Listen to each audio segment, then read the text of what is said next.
ગુજરાત, જે જોડાયેલું છે આંતરરાષ્ટ્રીય સીમાઓ સાથે, 1600 કિલોમીટર લાંબા દરિયા કિનારા સાથે. મતલબ કે ભારતની સુરક્ષા પણ સંકળાયેલી છે ગુજરાતની સુરક્ષા સાથે. અહીં સ્થાનિક ગુનાખોરી જ નહીં, પરંતુ દુશ્મન દેશોથી પણ સુરક્ષાનું માળખું જરૂરી છે. ભૌગોલિક સ્થિતિ, દરિયાઈ માર્ગો અને રાજ્યના આર્થિક મહત્વને કારણે ગુજરાત હંમેશા દેશ વિરોધી તત્વોની રડારમાં રહ્યું છે.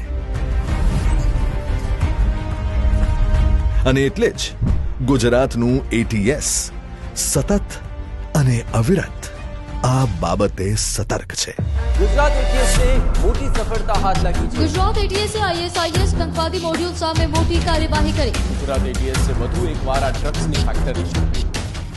ગુજરાતની જાબાઝ એન્ટી ટેરરિસ્ટ સ્ક્વોડની રચના થયેલી 27 એપ્રિલ 1993 ના દિવસે, જેના થકી રાજ્ય અને દેશની સુરક્ષા બની પ્રબળ.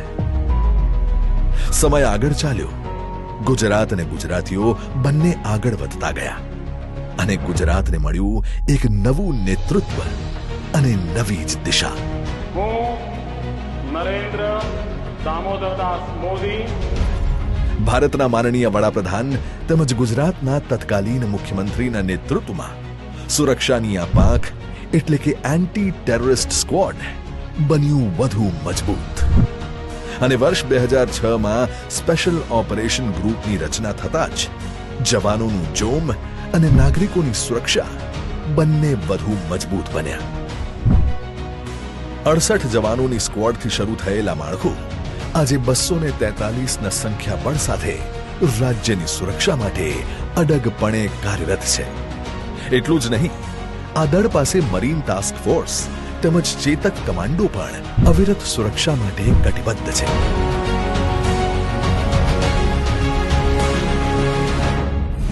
UAPA, NDPS act, arms act, IT act જેવા 24 જેટલા કાયદાઓનો અમલ નિર્ભયપણે કરવામાં આવે છે.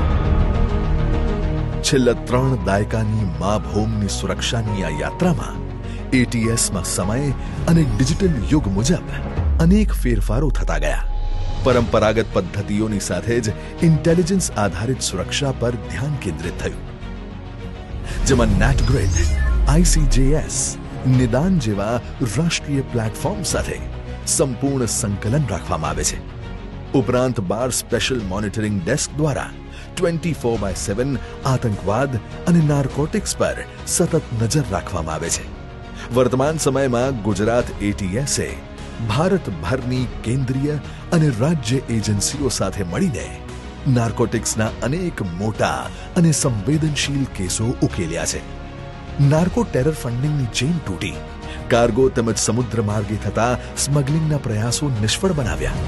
ઇસ્લામિક સ્ટેટ, અલ-કાયદા, જેએમબી જેવા આંતરરાષ્ટ્રીય આતંકી સંગઠનોના તમામ મોડ્યુલ્સનો સમયસર પર્દાફાશ કરી તેમને નિષ્ક્રિય કરવામાં આવ્યા. જાસૂસી કરી રહેલા સમગ્ર નેટવર્કને તોડી નાખવામાં આવ્યું અને કોઈની પણ શહેર શરમ વિના દેશના દુશ્મનો પર સખતમાં સખત કાર્યવાહી કરવામાં આવી. માનનીય કેન્દ્રીય ગૃહમંત્રી શ્રી અમિતભાઈ શાહના માર્ગદર્શન, ગુજરાતના મૃદુ અને મક્કમ મુખ્યમંત્રી શ્રી ભૂપેન્દ્રભાઈ પટેલ તથા નાયબ મુખ્યમંત્રી અને ગૃહમંત્રી શ્રી હર્ષભાઈ સંઘવીના નેતૃત્વમાં આ વિભાગ દ્વારા કરવામાં આવેલી કામગીરીમાં છેલ્લા કેટલાક વર્ષોમાં 10,000 કિલોથી પણ વધુ નાર્કોટિક્સ જપ્ત થયું.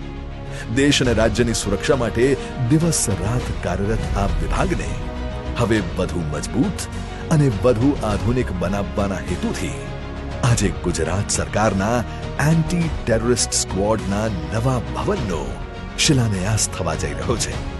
આ ભવન હેઠળ સાયબર, ઇન્ટેલિજન્સ અને ટેક્ટિકલ યુનિટ્સ એક જ છત નીચે કાર્યરત રહેશે. ઇન્ટિગ્રેટેડ ફ્યુઝન સેન્ટર દ્વારા રિયલ ટાઈમ માહિતી અને ઝડપી નિર્ણય પ્રક્રિયા વધુ સુગમ બનશે. Intelligence fusion lab, digital forensic અને ઇન્ટર એજન્સી કમ્યુનિકેશન સાથે આ નવું ભવન બનશે ગુજરાતની સુરક્ષાનું અભેદ ચક્ર. ગુજરાત એન્ટી ટેરરિસ્ટ સ્ક્વોડનું નવું ભવન એટલે વિકસિત ભારત 2047ના વિઝનમાં દેશની સુરક્ષા માટે કટિબદ્ધ ગુજરાતનું કેન્દ્ર બિંદુ.